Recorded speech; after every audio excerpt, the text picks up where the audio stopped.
Impermanence, the hidden beauty of Anicca. In a world that is constantly shifting, impermanence is not a problem, it is a profound truth. In Buddhism, this truth is known as Anicca, the principle that everything in existence is in a state of constant change. Nothing stays the same. No thought, no emotion, no moment, no life. Yet, so many of us live as if everything is permanent. We cling to success, beauty, love, and even sorrow, hoping it will last or fearing that it won't. And this clinging, this deep-rooted resistance to change becomes the very source of our suffering. Buddhism teaches us that to truly live, we must first awaken to the nature of impermanence. Think about the seasons. No matter how long winter may feel, spring always arrives. And when cherry blossoms bloom, we're reminded that beauty is not in how long something lasts, but in how deeply we are present to it while it's here. Or consider a candle. As it burns, it illuminates the darkness, not in spite of the fact that it's melting away, but because of it.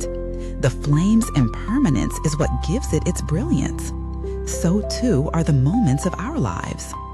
One powerful story from Buddhist tradition speaks of a grieving mother, Kisa Gotami, who lost her only child.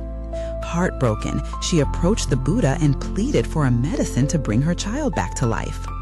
The Buddha told her, "Bring me a mustard feed from a household that has never known death."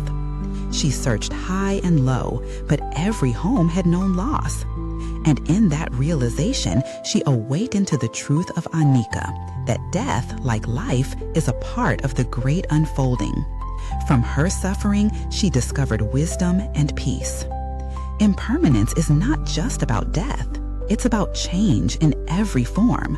The rise and fall of emotions, the coming and going of people, the shifts in our bodies, careers, identities. To resist change is to swim against the river of life. But when we embrace impermanence, something magical happens. We begin to appreciate life more fully. That cup of tea warm in your hands, that morning breeze on your skin, that smile from a loved one. They all become sacred because we know they won't last forever. Impermanence also frees us from despair.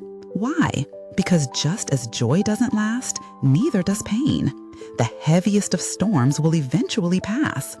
The tears we cry today may water the seeds of tomorrow's growth. Let's take a practical example.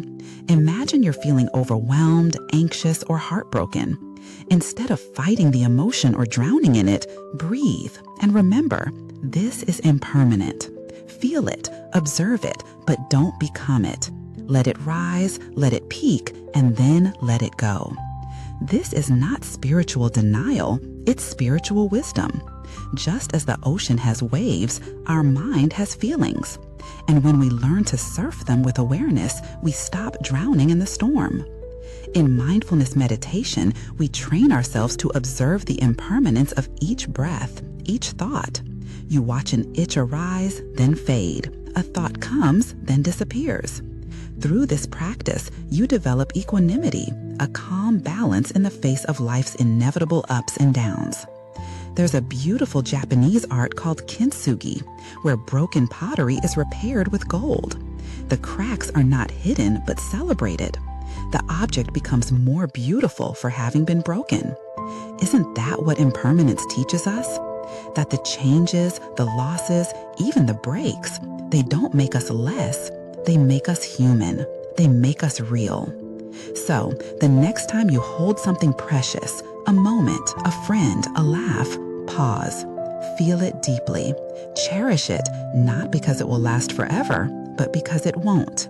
And when something difficult arises, a fear, a failure, a goodbye, hold it gently. Know that it too is just passing through.